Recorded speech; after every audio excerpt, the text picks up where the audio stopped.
We're grateful for each and every one of you. Let us know where in the world you're tuning in from. We'd love to hear from you in the comments. Let's begin. The night shattered with one sentence. Claire stood in front of me, her arms crossed like she was delivering a business ultimatum instead of tearing our marriage apart. Her eyes were cold, her voice steady, almost triumphant. I'm going to spend the next night with another man, for the sake of our wonderful future together. Whether you like it or not, Michael. The words hung in the air, heavy, poisonous. I felt my chest tighten, the room spinning as if the ground itself had shifted under my feet. I had just walked in from another 14-hour day, my boots still dusty from the construction site, my hands trembling from exhaustion. I thought coming home meant peace, meant love. Instead, I was greeted with betrayal dressed as ambition. I laughed, quietly at first, then bitterly. You can't be serious, Claire. This isn't you talking. It's some twisted fantasy you've built up in your head. Do you hear yourself? Her lips curled into a smirk, one I had never seen before. Don't patronize me, Michael. I've been living beneath my worth for too long. Do you think scrubbing calluses off your hands and bringing home just enough to cover bills makes you a man of vision? I need more. I deserve more. And tomorrow, I'll prove to myself I can get it. The venom in her words struck deeper than any wound. This wasn't just infidelity. It was contempt. You're my wife, I whispered, trying to catch my breath. The woman who promised me forever. And now you stand here, telling me you'll give yourself to someone else for, what? A taste of wealth. Her eyes hardened. Don't be so naive. Love doesn't pay for security. Sacrifice doesn't buy luxury. I'm tired of being the woman people pity at dinner parties. Tomorrow night, I'll be seen for the woman I really am. Powerful, desired, untouchable. I clenched my fists, forcing myself not to explode. I had built my life on sweat, blood, and long nights under open skies. But Claire wanted none of it. She wanted shortcuts, glitter, and the illusion of prestige. For a moment, silence filled the space between us. She expected me to beg, to fall at her feet, to promise her more than I could ever give. But instead, I nodded slowly. If that's your choice, Claire, then so be it. Her smirk widened as she grabbed her bag. Good. I knew you'd finally understand. She walked out, heels striking the floor with an arrogance that echoed long after the door slammed. I sank into the chair, my mind racing, heart pounding. Not from defeat, but from clarity. This wasn't the end. No, this was the beginning of something darker, something sharper. Claire thought she'd humiliate me, break me down to dust. But she had no idea what storm she had just awakened. I wouldn't scream. I wouldn't cry. I would wait. I would plan. And when the time came, Claire would learn that betrayal doesn't just wound, it destroys. The morning after Claire's declaration felt like I'd stepped into someone else's life. My house, the place I had built with my bare hands, brick by brick, suddenly felt foreign. Every object around me seemed tainted with her voice echoing in my mind. I'm going to spend the next night with another man, for the sake of our future. I couldn't sleep. I sat at the dining table with a black cup of coffee that had long gone cold, staring at the steamless surface. My stomach twisted, my heart pounding with a mixture of grief and anger. But under all that turmoil, there was one clear thought. I need to know the truth. By noon, Claire breezed back into the house. Her hair was styled, her dress sharp and new, clothes I hadn't seen before. I raised an eyebrow. Nice outfit. Did you buy that with our money? She tossed her bag onto the couch, not even flinching. It's an investment in myself. You should try it sometime instead of wasting your money on tools and parts. Her arrogance was suffocating. She wasn't even hiding it anymore. Over the next few days, I paid attention to her routines like a hawk. Claire suddenly had late-night meetings with her so-called friends. She left the house in high heels and came back smelling like expensive cologne that wasn't mine. Her phone was locked tighter than a vault, always face down, and she kept it clutched in her hand even when she went to the bathroom. At dinner, I'd ask casual questions. So, how's Jennifer doing? You've been out with her a lot lately. Claire wouldn't even look up from her plate. Fine. She's fine. You wouldn't know. You're too busy working all the time. The more she lied, the calmer I became. Not because I accepted it, but because my plan was starting to take shape. One night, when she said she was meeting the girls again, I followed her. I parked my truck 3 blocks away and kept my distance. Claire strutted confidently down Main Street, her red heels striking the pavement like she was walking on a runway. She slipped into a high-end restaurant I could never afford on my salary. Through the wide glass windows, I saw her. She wasn't with Jennifer. She wasn't with any friends. She was with a man. Tall, suited, his hand resting casually on hers across the table. He leaned in close, whispering something that made her laugh, the kind of laugh I hadn't heard in years. A laugh I used to work overtime for, just to see her smile. I gripped the steering wheel of my truck so hard my knuckles turned white. My chest burned, but I didn't storm inside. No, explosions make noise. Revenge requires silence. I drove away, back to the empty house, and sat in the dark. My mind replayed the image of her holding another man's hand, her face glowing with satisfaction. She wasn't ashamed. She wasn't conflicted. She was proud. That night, instead of drowning in whiskey or smashing something against the wall, I opened my laptop. If Claire thought I was just a simple construction worker with no options, she was mistaken. I had connections, old friends who owed me favors. One of them, Caleb, was a private investigator I'd known since high school. "Mike," Caleb said when he answered, his voice gravelly. "It's been a while. What's going on?" "I need proof," I said. My voice was steel. "Pictures. Places, names, everything." Within 3 days, Caleb delivered. Photos of Claire and her lover at the restaurant, at a hotel, walking hand in hand under neon streetlights like two star-crossed lovers. And the man, Daniel Carter, a wealthy business consultant, known for throwing money around like confetti. I stared at the pictures for hours. Each one was a knife to the chest, but also fuel for the fire I was building inside. Claire thought she was untouchable because she had someone richer than me. She thought I would just fade in the background while she enjoyed her new lifestyle. But I wasn't going to fade. I was going to strike. And it wouldn't be loud or messy. It would be calculated, surgical, the kind of revenge that doesn't just ruin someone. It leaves them wondering how they could have ever underestimated the man they betrayed. The next evening, Claire came home late again, her lipstick smudged, her heels in her hand. She stumbled in with a dreamy smile, like she was living in some fantasy movie. I stood by the window, arms folded. "Have fun with Jennifer?" I asked, my tone calm, almost casual. She froze for half a second, then chuckled, brushing me off. "Don't start. I'm exhausted. I don't need your interrogations." I nodded slowly, forcing a small smile. "Of course. Rest well. Tomorrow is going to be different." She didn't notice the edge of my voice. She didn't see the storm in my eyes. Because by tomorrow, the trap would begin to close. The morning sun spilled into the living room, painting the walls gold. But inside me, there was no light. Only a cold determination that hummed louder with every passing second. Claire thought she had rewritten the rules of our marriage. But I was about to prove to her that betrayal always has consequences. I waited until she left, humming as she grabbed her purse. She kissed the air near my cheek like I was some roommate, not her husband. Then the door slammed behind her, and silence fell again. I called Caleb, the private investigator, and said, "It's time." By the afternoon, I had a folder filled with photographs, receipts, and even security footage Caleb had gotten from a hotel clerk who owed him a favor. Claire and Daniel weren't even trying to hide. The man spoiled her with expensive dinners, designer bags, and champagne nights in hotel rooms. And Claire, my wife, was radiant in every picture, her arm looped through his, her smile brighter than I had seen in years. I could have crumbled right then. But instead, I leaned back in my chair and thought carefully. Revenge wasn't about rage. It was about timing.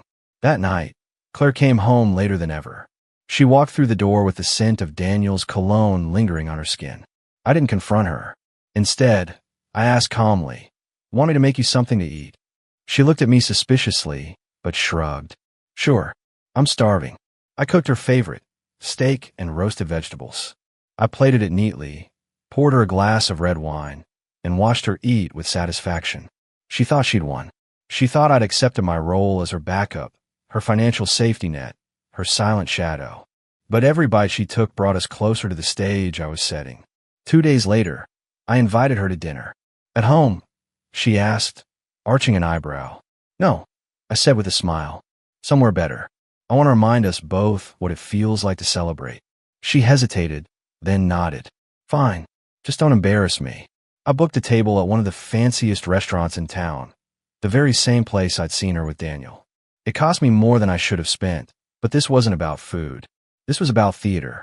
When the evening came, Claire looked stunning in a black dress, her hair falling in soft waves. She slipped her arm into mine like nothing was broken, as if she wasn't planning on leaving me behind. At the restaurant, the maitre d' led us to a prime table in the center of the room. Crystal chandeliers sparkled overhead, and the clink of glasses filled the air. Claire's eyes sparkled too, though not because of me. I knew she was secretly hoping Daniel would see her there, flaunting me as her cover story. And as if fate had scripted it, Daniel himself walked in with a group of colleagues. Claire stiffened beside me. "Relax," I whispered. "This is our night." She forced a smile, but her eyes darted toward him every few seconds. She didn't realize I'd orchestrated this. Caleb had tipped me off on Daniel's plans that evening.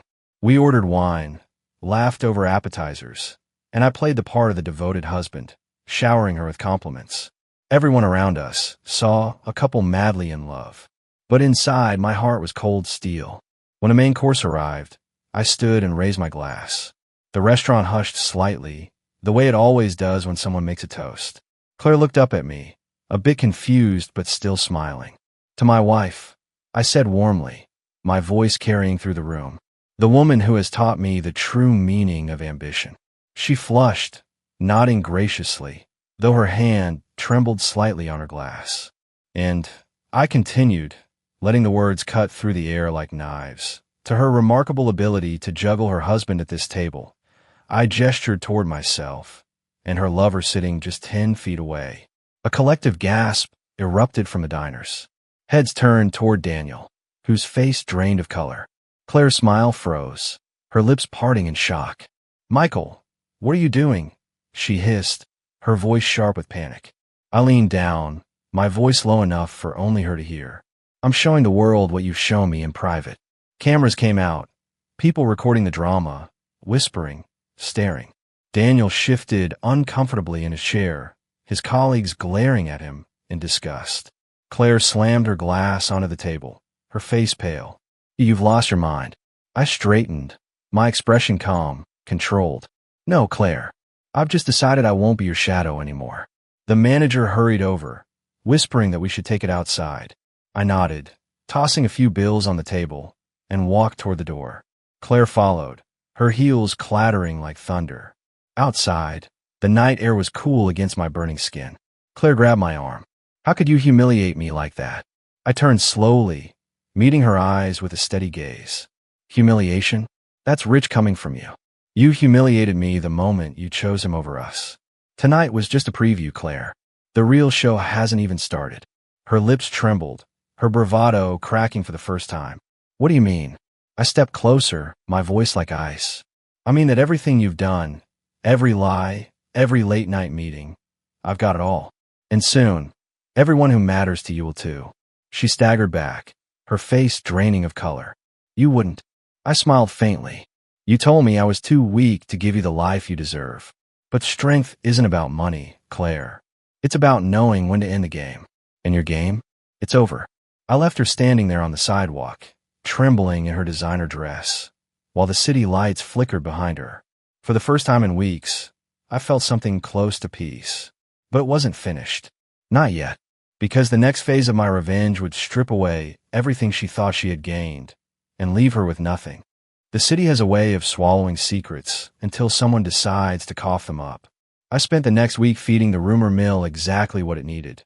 Truth wrapped in evidence, served cold. Caleb didn't just hand me photos. He brought timestamps, hotel receipts, location pins, and the security footage looped so clearly you could see Claire's laugh tilt toward Daniel's whisper. He also turned up something else. Daniel wasn't the angel Claire painted him to be. He was married, not just in the vague, distant sense. Married with a mortgage, a small kid's backpack hanging by the door at home, and a wife who trusted him enough to put her name on his contracts. That fact changed the geometry of my anger. Claire may have chosen to betray me, but Daniel had chosen to break another family. That gave my plan a moral edge I clutched like a lifeline. I did not want vengeance for vengeance's sake. I wanted truth to find the people it belonged to. First, I met with Jenna, an old friend from the neighborhood who had become an editor at a local paper. She'd always hated injustice, and when I slid the folder across the table, her expression hardened in that way serious people's faces do. She promised anonymity, discretion, and one thing I needed more than anything: reach. We agreed she'd run a human story, not a tabloid smear. The facts would lead, emotions would follow. No lurid headlines. No humiliating images plastered gratuitously. Just the truth, documented. Next, I sent copies of Caleb's findings to Daniel's firm along with a calm note. There may be questions you'd want to answer before the press does. Within 24 hours, a line of text I've been waiting for lit up my phone. We are opening an internal review. Daniel's colleagues went from comfortable patrons of his company to distant, clipped voices on conference calls. The whispers multiplied. Reputation in his world unraveled faster than I'd thought possible. But the decisive moment came the night of the charity gala, the very event Claire had once mocked as shallow, until it became the yardstick of her ambitions. I bought 2 tickets under the pretense of celebrating something small. A new start, I told Jenna. Claire accepted, radiant, and convinced she was untouchable. Daniel, of course, was nowhere near that venue. He had his own problems to manage. I took my seat and watched the room buzz, seeing faces I'd known for years now glittering like an audience. About 2 hours into the evening, under the soft lights and between violin strains, a hush washed over the room. Jenna stood and addressed the crowd as if she'd been invited to speak. She didn't mention names at first. Reporters are careful. But she unfolded the story, methodical and steady. She spoke of promises made in private and debts accrued in public. She described how a seemingly respectable man had been living a double life, and how a woman had been seduced by the illusion of a ladder out of her past. I felt Claire's hand grip mine.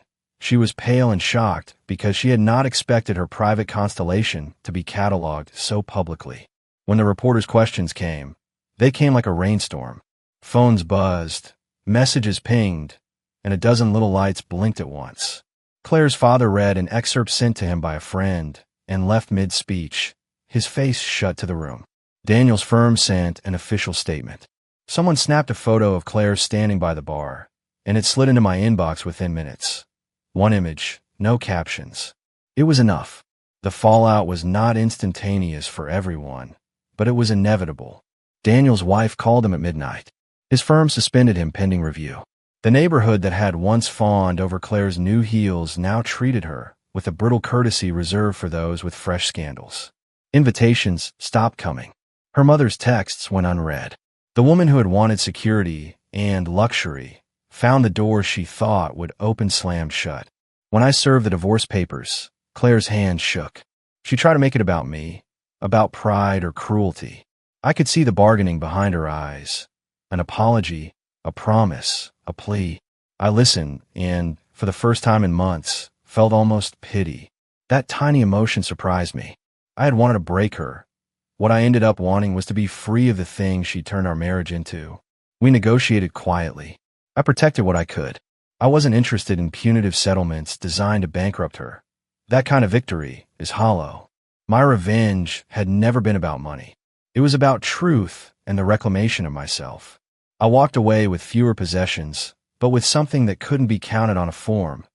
Dignity reclaimed. The last scene to close the book on our life together wasn't explosive. It was the morning I packed the last box of my tools, ran my hand over the dented hammer that had helped build more than a house, and left the family home with the key in my pocket. Claire stood on the porch in a dress that still fit a story she no longer had the audience for. She said my name like a question. I answered with a nod and kept walking. Months later, the headlines moved on. They always do. People whispered about Claire at the salons, and Daniel's name lived awkwardly in the corridors where deals are made. My life, smaller and quieter, found a groove I had long forgotten. I took a job supervising a team on a project I was proud of. I started a small weekend business fixing up old houses for folks who needed a hand. I learned how to cook for myself properly. I slept without flinching. Revenge, I discovered, isn't a climax you reach and then rest upon. It's more like pruning a vine that has strangled a garden. You cut away the rot to let the rest breathe. In the stillness after the storm, there was room to grow. One evening, months after the papers were filed, I found myself at a small diner, the coffee hot and sharp. A woman at the next table complimented the scuffs on my boots, and we laughed about how life can surprise you. I thought of Claire, not with hatred now, but with the weary sympathy you feel for someone who chose glitter over steadiness and lost both. I had wanted her to feel the sting I'd felt. She had. But the truest victory was not in making her suffer. It was in teaching myself that my worth did not depend on her respect or on what she chose to desire. I rebuilt quietly, with hands that knew how to do it. And in the spaces I filled with honest work, there was finally peace.